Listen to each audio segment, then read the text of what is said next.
attacks on religious and ethnic minorities in Bangladesh, Hindus, Christians and others. रूस और Australia से बांग्लादेश के लिए बहुत ही बुरी खबर आई है।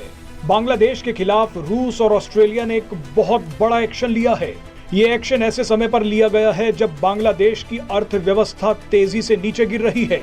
रूस ने तो कंगाल हो रहे बांग्लादेश के हाथ काट दिए, तो वहीं ऑस्ट्रेलिया ने बांग्लादेश की टांगे तोड़ दी हैं। पूरा मामला क्या है वो आपको वीडियो में बताते हैं।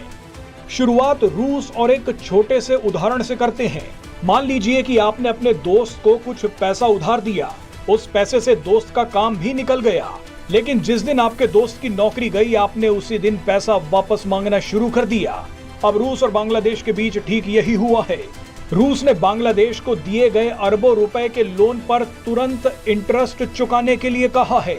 ये इंटरेस्ट छोटा मोटा नहीं है, बल्कि $630 मिलियन का है।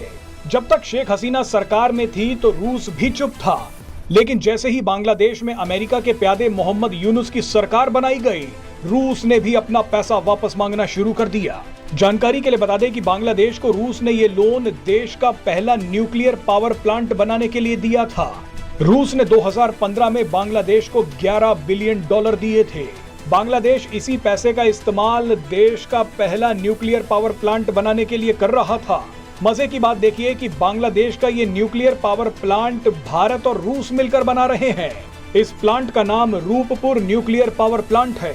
शेख हसीना के तख्ता पलट से कुछ समय पहले ही रूस ने इस पावर प्लांट के लिए यूरेनियम की पहली खेप भी भेज दी थी, लेकिन अब तो बांग्लादेश में मोहम्मद यूनुस हैं। इसीलिए रूस ने मोहम्मद यूनुस सरकार से कहा है कि जो लोन लिया था उस पर इंटरेस्ट 15 सितंबर से पहले भर दीजिए।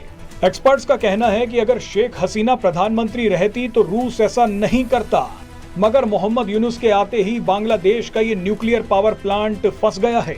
बहरहाल अब आते हैं ऑस्ट्रेलिया पर।